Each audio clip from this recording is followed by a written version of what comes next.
Today we'll talk about how can you add two-factor authentication on your Olymptrade app. We're going to figure out the solution on how you can do that on your app. So you just follow this ways, then it's going to work with you.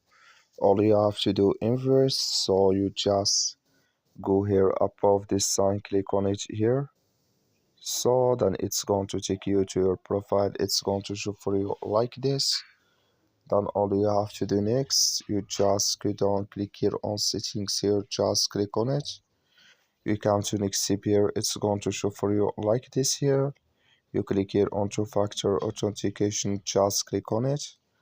So then here can you, if you want to add Google authenticator here or Facebook messenger here.